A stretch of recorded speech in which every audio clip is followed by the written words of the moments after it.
1797, the invention of the steam locomotive. 1823, the first railway service available to the public in Britain was opened. 1830, the first scheduled steam-powered passenger service begins in South Carolina. 1863, President Lincoln signed the Pacific Railway Act, initiating construction of the U.S. Transcontinental Railroad. 1930s, diesel trains were introduced, offering speeds and more comfort than any of their steam-based counterparts. 1964, Japan built the world's first bullet train, shooting passengers between Osaka and Tokyo faster than ever before. The 2023, arguably the most important breakthrough in anything regarding trains that the world has ever seen, Honkai Star Rail was released. As of late, I've come to find out that I really like gacha. Except you. Hoyoverse has captured my little monkey brain with a different game. That's not what I'm here for. I was so disappointed in an RPG gacha game that shall not be named that I turned to the only hope that I could have. Honkai Star Rail. The hopeless middle child that gets none of the benefits of its older sibling, or any of the love or affection the youngest receives. But is it truly the odd one out in the family, or does it have something unique only it can offer? Well, that's the question I set out to answer, and why you are here. So sit back, laugh at some silly gacha game shenanigans with me, and enjoy. The game opens with the scene of a space station. To my dismay, this was not the train, it was just a boring station getting attacked by monsters called the Antimatter Legion. This woman is Kafka. She's playing an invisible violin while letting people die instead of helping them, so you know she is the main character. Once this crazy woman decides to actually do something, she meets up with a computer AI of some kind. I never actually learned the name of this computer, but it might be later in the game, I don't know. After a tutorial battle just showing how badass Kafka is, we learn of something called a Doomsday Beast, but there will be more on them later. After Kafka doesn't finish off the monsters for aura farming purposes, we meet a new character. Her name is Silverwolf, and she's a hacker woman. From what I saw, she really didn't do much actually, and what I haven't told you yet though, is that these two are after something called a Stellaron. Stellaron is a living, glowing ball thing that connects the gods of this world to the desires and life of the various people and planets that live in the universe. After finding nothing in the monitoring room, Silverwolf pulls out plot conveniences and hacks something to figure out where the Stellaron is. As it turns out, one of the walls in the room was fake, and the Stellaron was behind it. Don't ask me how she hacked a wall into non-existence, but it really doesn't matter. Shortly after finding the Stellaron, they decide to summon some poor woman to shove it into. That woman is Stell, who I instantly named Mr. Because I didn't know I was renaming Stell. My defense, it said code name, so for the rest of the video, she will be referred to Stell, even though it says Mr. I'm sorry. While Stell was unconscious, a likely very dangerous criminal showed a glowing ball directly into her. Yep. That sounds about right. We get some lore shenanigans that won't be answered here, so I'm not going to elaborate them. Just know that like all other gacha protagonists, Stell anamorphs into a goldfish and promptly forgets every single thing she has ever learned. When Stell wakes up, she finds two characters. These two are members of the Astral Express crew, a group of people who travel planet to planet, helping their people, kind of like Viltrumites if they weren't all assholes. One of them being Don Han, a mysterious and broody guy who has the emotional depth of a wet napkin. And March 7th, who, while a bit basic and bland, I actually do hear part of her story. The Astral Express is exactly what it sounds like. It's a space train. Hell yeah. They're here to see Herta, the woman Kafka stole the Stellaron from. After Stell grabs the kneecapper from Fortnite, March helps her fight some of the lingering antimatter soldiers roaming about. After a few more fights, Stell and March find the elevator they need to use to get to the control zone, but March is way too stupid to operate it. Don Han can't either, but he does know who can, so he joins our party. Some kid is the head of security, and for some reason, he exclusively can let us get to the elevator. Right before we escape, though, a horse monster blocks the path and is way too strong for plot reasons. But luckily, we are saved by a woman named Himiko, and just so you know, I did have a completely normal reaction upon seeing her. Why does it always have to get this exciting? Excuse me, who is this? I need to know right this second. It is imperative to my health. As soon as I figure out that I can claim a standard 5-star character, I make a normal and not all impulsive decision that definitely doesn't have an impact on all of my team building later on in the video. After claiming this, you can exchange for 5-star characters. Okay. Sure. Here we go! Got her. A bit later, the Doomsday Beast that was mentioned earlier begins to attack the space station. The shield won't last very long, and they need someone to deal with it before everyone turns into a silly little collection of assorted limbs floating through space. After a lot of irrelevant dialogue and filler, the face-off with the Doomsday Beast begins. Due to the plot armor silliness, Stell pulls out some foreshadowing visions of what's to come later on.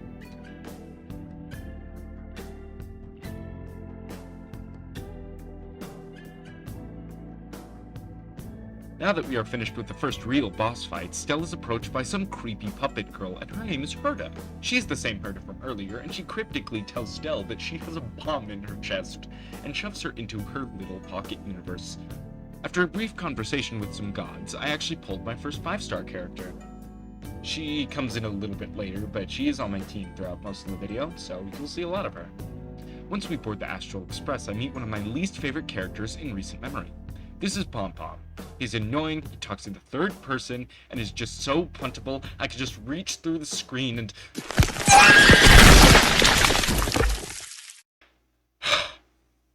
The other member of the Astral crew is Welt, who is possibly one of the most unfortunate first names I could ever think of.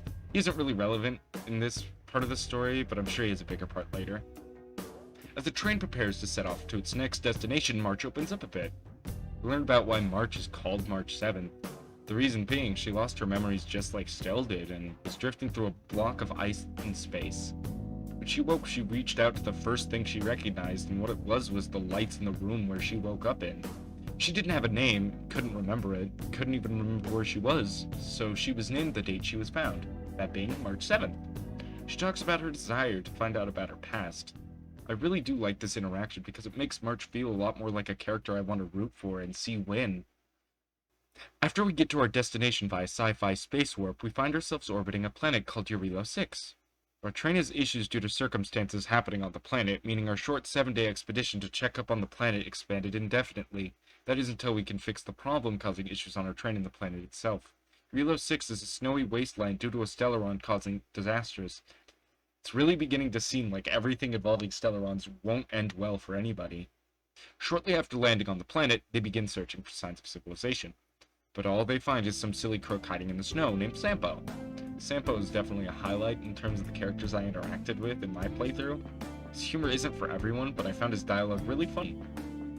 After stabbing and interrogating Sampo, he mentions a Silvermane guard named Japard. Silvermane guards are the guards of the last remaining surface city, Belobog. There's another city, but more on that when it becomes more plot relevant. The crew are mistaken for Sampo's accomplices, and they have to fend off Japard and the few Silvermane guards. But when the smoke cleared, Sampo was nowhere to be found. He had abandoned the crew. After the fight, they show Japard a photo of what Eurilo 6 looks like to prove that they aren't criminals. Japard mentions that long ago visitors from the sky had visited the planet but never returned. But after the eternal freeze that ruined the planet, it was impossible on the surface, making them blind to any arrivals from space. It decides that the Supreme Guardian will further decide action regarding the crew. The Supreme Guardian is exactly what it sounds like. It's the head of basically humanity. The current Guardian is named Cocolia Rand, and when they meet her, she's having an argument with a woman named Bronya, who we find out to be Cocolia's daughter. Shortly after Bronya leaves, they tell Cocolia about the Stellaron and how important it is to remove it so the planet can thaw and heal. The Supreme Guardian accepts the offer and lends her hand to aid in their attempts to seal it. Surely this will go well and won't ever have consequences to our main characters. A few minor things happen after that. As soon as I can explore the city, a new character is introduced, Serval, a repair woman who teaches us how to repair machinery and gadgets and things like that. Aside from that, though, I found one of my favorite secrets, a trash can side quest. I won't show it all here because it takes a while, but just know I scoured every area I encountered for more trash. I've been staring at it for a while, but it's just an ordinary trash can. You try to hold back the urge to open it. To continue staring at the trash cans, they seem to turn before your very eyes. The edges are no longer rusty and the dents are smoothed over. Under the lid comes a faint glow, sweet and alluring. For a moment, the trash cans turn into treasure chests. And it's happening again. Take a deep breath and open the lid. It's empty. Wait! You reach deeper at the trash can and there's a piece of iron scrap on the bottom. Your hard work paid off. You finally found the treasure. You look back at your companions and see their complicated expressions.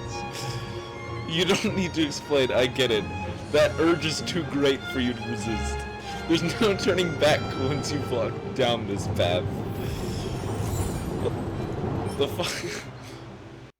After I rummage through all the trash in the city like a disgruntled possum, I finally head over to Goethe Hotel. The crew voices their suspicions about Cocolia, but ultimately brush off her odd demeanor as just being, well, weird. Stella's a cryptic premonition about Cocolia, but when the crew wakes up, they find a commotion outside the hotel. They walk out to find a group of guards and Commander Bronya, the same woman from earlier. Rand, acting commander of the Silvermane Guards. In the name of the Amber Lord and the Highest, and under order of Supreme Guardian Cocolia Rand, I hereby arrest the suspected infiltrators under the charge of plotting to incite rebellion. As agent of the Supreme Guardian, I herewith temporarily strip you of your freedom of action and speech. Cocolia had double-crossed the crew, likely due to the nagging Stellaron telling her to do bad things. Anyways, the crew escapes the guards and flees down a closed-off alley filled with monsters. It isn't long before the guard catches up, and a fight with Bronya begins. I obviously win because I'm the best at this game, and Sampo bails us out, accidentally knocking us out with poison gas. We woke up in a clinic in a new place. Remember that other city I mentioned? That's where we are. This place is called the Underground. After the Stellaron told Cocolia to seal it off, the city has been running on fumes after a decade of isolation from the surface. We meet a character named Natasha, who is the doctor of the Underground, and as we come to find out, Sampo accidentally knocked out Bronya as well. And for some reason he decided to bring her down with us, not leaving her up there. So I guess Sampo is a criminal. Stell leaves the clinic and finds March playing hide-and-seek with local children. The kids know where Don Hung is, and the little ankle biters will tell us if we win. Obviously, I hunt down every last child, and any trash cans I see along the way, and the kids will end up bringing us to a fight club. Sampo signed Don Hung up for a cage match, so we have to fight off some robots. After cornering Sampo in an alley, he promises to introduce us to Wildfire, the guard-adjacent authority figure in the underground. Before Sampo actually can do any introducing, they find some vagrants holding Bronya at gunpoint, but out of nowhere, plot convenience arrives. I mean, a woman named Sela arrives and saves Bronya. But we come to find out that there's been a lot of discourse and bitterness between the Undergrounders and anyone from the surface, which is understandable. Bronya and Sela get into a short argument before Sela decides to bring the crew to Oleg, the leader of Wildfire. But he's in the mine. Sela tells us about the Fragmentum, a corrosion destroying any mine in the underground, and how vagrants are attacking miners and stealing their ore after Fragmentum destroyed their area. In the mine, we explore a bit and come to find out that an individual known as Svarog has robots crawling around the mines. Funnily enough, Svarog is my favorite character in the game, even though he isn't even technically playable, but I will talk more about that when I get to the actual gameplay. After progressing through the mines, eventually the crew finds Svarog and a girl with him named Clara. Clara voices her concern about the injured miners and vagrants and wants them to stop fighting, but Svarog remains firm in his choice to keep control of the excavation zones. Svarog doesn't feel a thing, and is always cold and calculating. His approach to saving lives is more cynical and all based in numbers instead of reactions from the people themselves. He isn't ever an antagonist, really, but he's more so an obstacle for the crew to deal with. After Svarog makes every other person look so much less cool just by existing, he leaves, and Oleg finally introduces himself. Little known fact, Oleg introduced himself as a master of ventriloquism, it seems, because not in my dozen or so hours of gameplay did his mouth ever move. Oleg informs everyone that the current Supreme Guardian is, to put it lightly, a double-crossing bitch, and lies constantly. She sealed off the underground for seemingly no known reason, plunging every soul who lived there into poverty and isolation. Oleg tells us that Svarog is really old, having witnessed the world and war before the Eternal Freeze took place, and if anybody knows more about the Stellaron, it would be Svarog. Unfortunately, he disregards every human except for Clara. After leaving the mine, the crew stays at a hotel and Stella's more dreams about Cocolia. After waking up, she leaves the hotel to find Bronya pacing about. Bronya talks about her own worries and doubts about the Guardian's judgments, and we actually begin to learn about her own sense of justice and morality. The only reason she pursued on the surface was because she had no reason to doubt her mother, but now she is more torn than ever before. She's unsure of who to trust, so she takes a walk with Stell, and they overhear a conversation between Sela and the town doctor. The city is running very low on medical supplies, so Bronya and Stell agree to help Sela get more from a nearby abandoned town. After arriving in said abandoned town, the group searches around, finding the medical supplies needed by the people in the main city. We learn that Natasha, the town doctor, ran an orphanage in the now ruinous town, and we come to find out that both Sela and Bronya were both orphans before the town was left to rot. Bronya, however, was adopted by the Supreme Guardian, and upon remembering this, Bronya rightfully has a small identity crisis. She also feels personally responsible because she never tried to change anything that her mother did. Stell leaves the others alone to discuss things, and sets out to find painkillers, and stumbles upon Clara, who also needs the painkillers the group is after. Even though the vagrant camp has a lot of wounded people, Clara gives Stell half of the painkillers, and she tells Stell more about Svarog. Svarog's entire goal is to preserve humanity. No matter how seemingly cruel or strange his actions are, they are always made in order to keep humanity going, even by a negligible amount of days. To get to the Stellaron, the crew needs to get to Svarog, but he only trusts Clara, but Clara won't let us talk to him. She says she will try to talk to Svarog, but it is likely that it won't lead to much. We return to the main underground city with the medical supplies, and after that, Natasha joins my party at last. I was desperately needing a healer at this stage in the game, and the gacha did not favor me, so Natasha was a godsend. Unfortunately, though, the second I stopped this recording, I pulled a 5-star weapon card. And for once I got really lucky in a gacha game, and it was a weapon for a healer, so it certainly made the rest of my experience a lot less stressful, seeing as I could equip it on Natasha. The only evidence I have of the pull is a single screenshot that I wish I was recording, but oh well. The crew and Wildfire decide that they need to try and sway Svarog. The crew wants information, and Wildfire wants him gone. Wildfire is completely untrusted by Svarog, so they can only send a guide with the crew to track him down. You will never guess who this guide is. Here's a hint. His name starts with an S, and his name is also Sampo. Once at Svarog's settlement, of course there is a gate to get to Svarog. To open it, I need to get certification, which has me walking around, answering quizzes for 3 robots, and then killing them. But once I do, the gate opens, and the crew heads further into the camp. And much to my agony, there is yet another gate after the first one. Lovely. A stupid little robot says we need permission from Clara to open up the second gate. We tracked her down in another city, and she was grabbing parts to repair a generator back at Svarog's camp, but she was attacked by a monster. Luckily, we save her, and we help her fix the generator back at the camp so that the camp has lights and heating again. And finally, she lets us through the gate to talk with Svarog.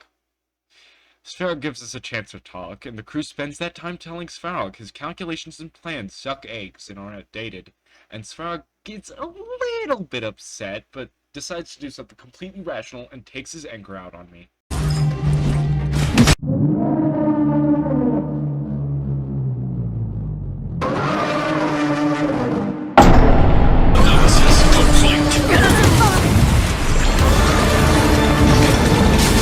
And at long last, some concrete information about the Stellaron on this planet.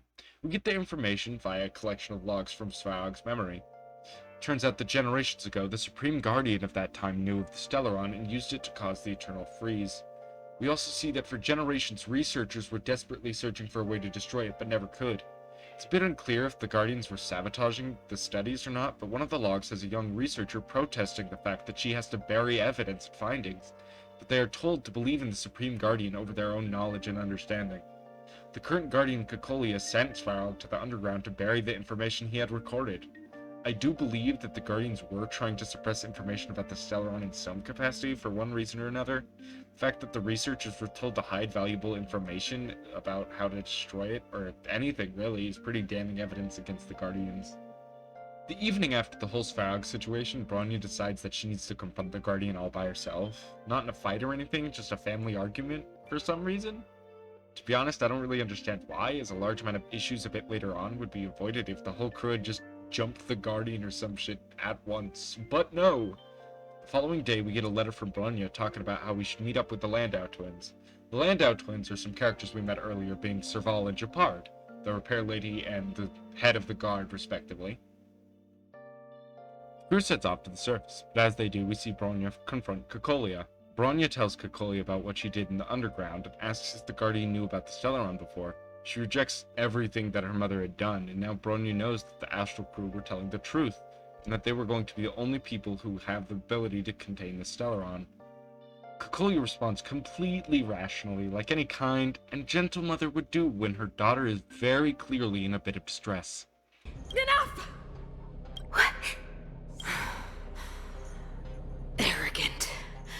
ignorant. Oh, you disappoint me, Bronyas. You merely glimpsed the tip of the iceberg, and now you think you know everything. You spend a short time with that underworld scum, and suddenly you have the audacity to question my orders? Bronya demands the full picture, and the two of them leave the city. The crew is back on the surface and decides to track down the people Bronya mentioned in the letter. We return to the repair shop to find Serval, and come to find out that Serval used to be an architect. And lo and behold, she knew about the Stellaron as well. Kind of invalidates the entire point of getting info out of Svarog, but okay. She even knows where it is. She tells us that it's in the snow plains north of the city. If some random nobody architect could know so much about it, why is this even a problem? The Stellaron should have been contained a dozen times by now. To get to the plains, we have to get past the military station on guard there, which means we will also need to confront the other Landau, Jeopard. Serval lies her way past some of the guards, and we get through the first gate. The bridge controls have been disabled by the Guardian, however, so the power needs to be reset so we can get by.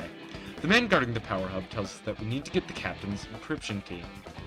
The captain is an old friend of Serval, so he sees through her lies comically fast. So we kill him! Now that I have the key and a captain-shaped body, the alarms go off and the entire guard is now against us. I reset the power and cross the bridge. After crossing the bridge, the group is stopped by Jeopard. He is easily overpowered, and we leave him dead in a snow ditch somewhere, so we press on regardless. Bond of my soul, still unlimited, blade works!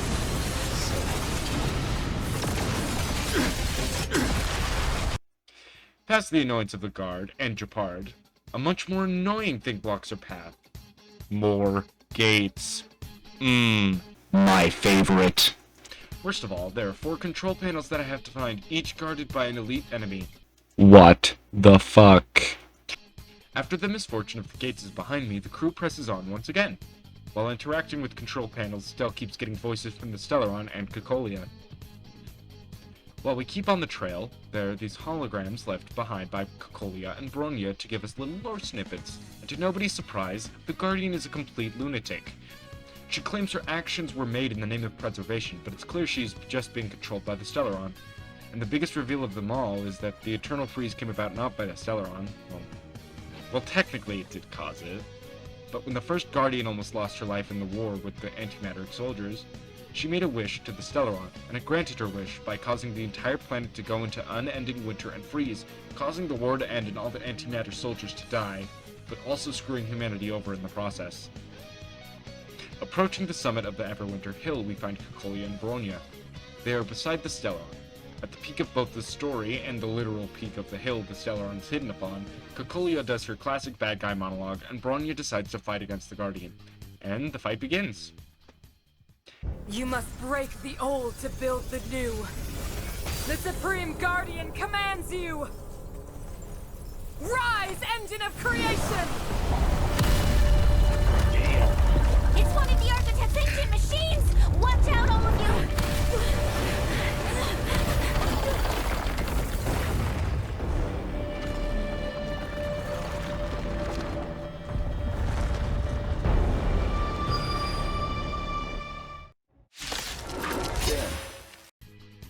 The Engine of Creation is a giant robot designed for the architects to build and reshape the Earth, hence its size and lack of weapons.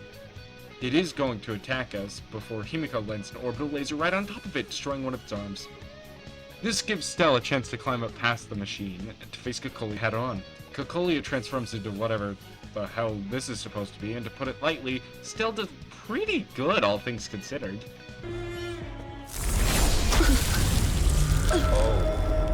Oh no.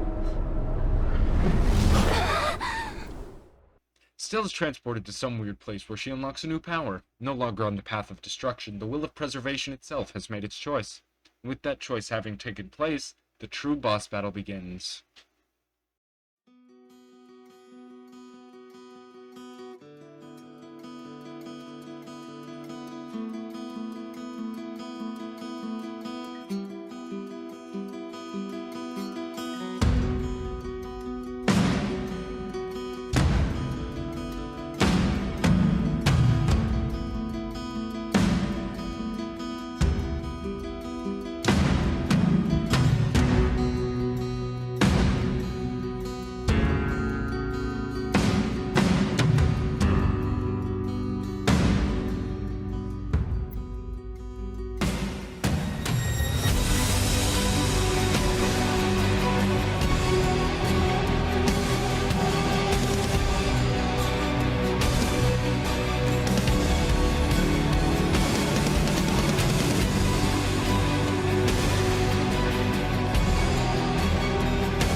We made a choice, go fight against your fate. They will come with the blade. They will wake up the despondent crowd. Storming world somehow. Unsheath the sword now to kill. Unsheath the sword to end those clouds above the ground. We come this time together now.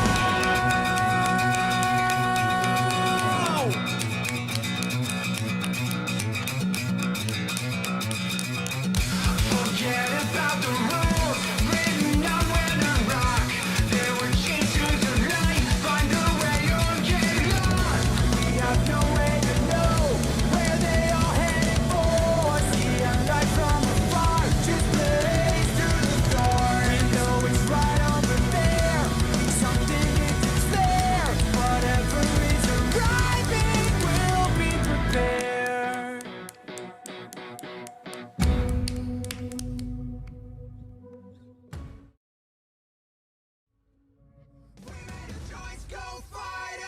And just like that, Cocolia joins Shepard in that snow ditch, and the Stellaron is sealed.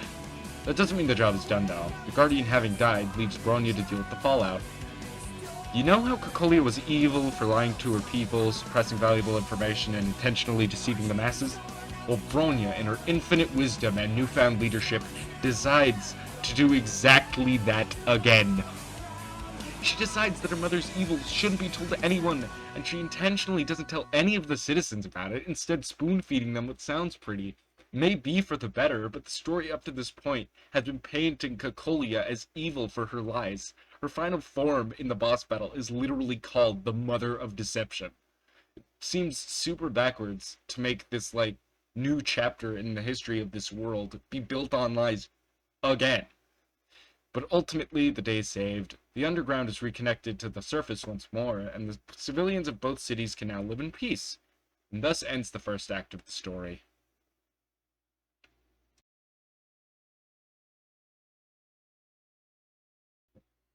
Okay, I have a few thoughts about this. I know that it is a free-to-play gacha game, so its story isn't meant to be the next Final Fantasy or taken to be such. But there are some plot decisions that do baffle me. Also want to get this out there that I didn't play the whole game, I just played the first act that takes place on Belobog. Then I stopped, so I will comment on what I saw. And if any Star Rail players cringe at the things I say, I just want you to know that I am not sorry at all. First of all, Welt and Dan Hong add nothing to this act. Dan Hong just stays monotone and is just as interesting as a cardboard cutout of Mark Ruffalo. He never makes any discoveries, reveals, or decisions to influence the story at all. At least March got something. She's the comic relief with a sad backstory.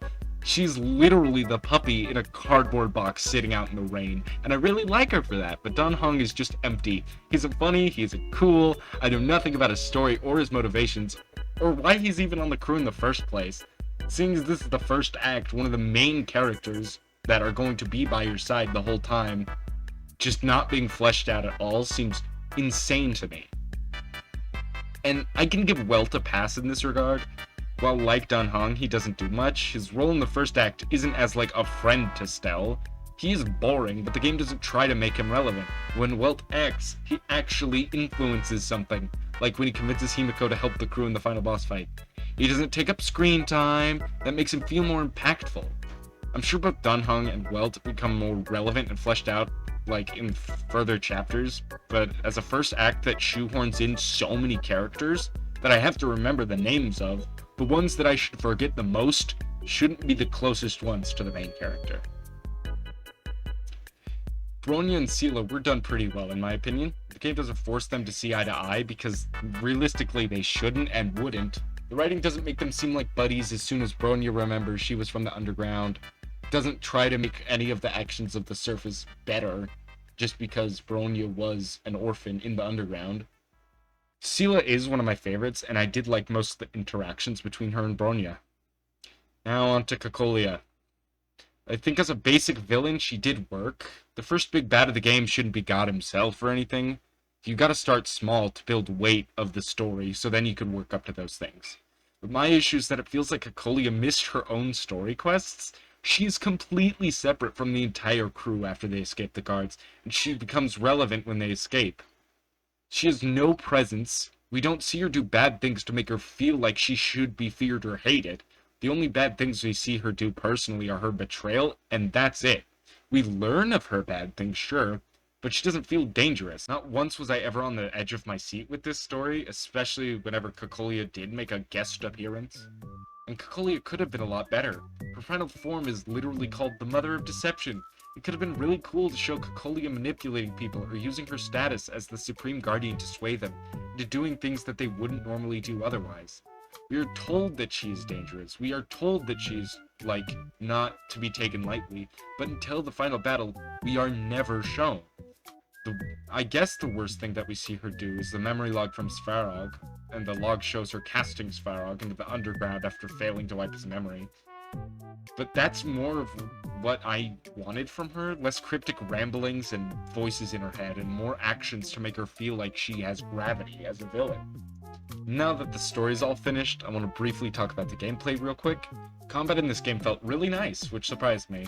Each character has a path, which is basically their class. There are 7 of them, being Destruction, which is a general fighter, Hunt, which is your single target DPS, Erudition, which does the multi-hit DPS. Then you have Harmony and Nihility, which are the buffs and debuffs respectively. Preservation is the tank, specializing in shields and defense. And lastly, Abundance, which are the healers. In addition, each character has an elemental affinity, those being physical, fire, ice, lightning, wind, quantum, and imaginary? Could put down the fucking element of surprise in the middle there. Would have fit nicely between quantum and imaginary. Each basic attack gives the team a little gem, which can be used for their special attack. You can have up to 5 at any given time, and it is shared between the whole party. Ultimates are self-explanatory. If you don't know what an ultimate is in a video game, I feel really bad for you. My party for the majority of my playtime was Himiko, Clara, Natasha, and Archer. Each one is good at their own thing, but I want to talk about Clara specifically, because she is probably my second favorite character. My first favorite is Svarog. I like that Clara isn't the one actually fighting. She's a retaliatory character, and her goal is to get hit so that she can deal counterattacks. What is actually doing the fighting, however, is Svarog. Clara uses him like a stand, and I love it! Alright, I want to give this game some credit where it's due. The animations and cutscenes look really good. The ultimates all look pretty flashy and are done really well. Outside of battle, the run and walk cycles for all the characters I saw looked really natural and well articulated. As long as you weren't traveling up a flight of stairs, that is. I really enjoyed the art style as well. Even characters I didn't care for had really well designed outfits and styles that were different. They didn't really feel too out of place though. It is a Hoyo game, so the designs do have a lot of unnecessary filler, like asymmetrical leg wear and thigh straps, but as an enjoyer of both, and legs in general, I welcome them with open arms. Leg Nation Rise. Put that on a t-shirt. The music was not my favorite, really. With the exception of the track at the final showdown that was all hype and nothing else, the music wasn't anything special. The voice acting, though, I thought was really good, and while I don't recognize Archer, because I haven't seen Fate at all, his voice was just really dope. His voice actor is super talented, and he gives a speech when you use his ultimate, and it's just so cool. Something that I loved that I didn't even know going into this game was just how funny it could be. The Garbage Can Side Quest. That one silly wanted poster. Sampo and March's occasional comment on plot convenience and fourth wall breaks made me laugh every time. That kind of humor isn't for everyone, and I get that, but the silliness and lightheartedness was just a highlight for me. After the main quest finishes, Sampo has a whole speech asking if he made the player and the audience happy or not. I love this scene so much. Oh, it was a close thing, all right. Good thing it dawned on me. Hey, Sampo doesn't have to be a protagonist, right? The likes of us are better suited to, shadowy comic relief, huh? Turns out the Astral Express crew is more fun than I expected. You liked it? Really? Told you so. No. I'm in no hurry to leave. What? Oh, Epsilon? What fun can you get out of a giant Vanity Fair like that? True happiness always entails the manifestation of the dignity of mankind. Now, that's a quote I live by. Well, bye for now. Send my regards to the guys and girls in the tavern. Oh, and don't forget to say that Sampo Kasky will catch them for the next one. Time to make my curtain call. To you, my dear audience, I dedicate my performance. I wonder, did I bring a little more joy into your lives? You don't have to answer that, but if the answer is no, then you'll break my heart.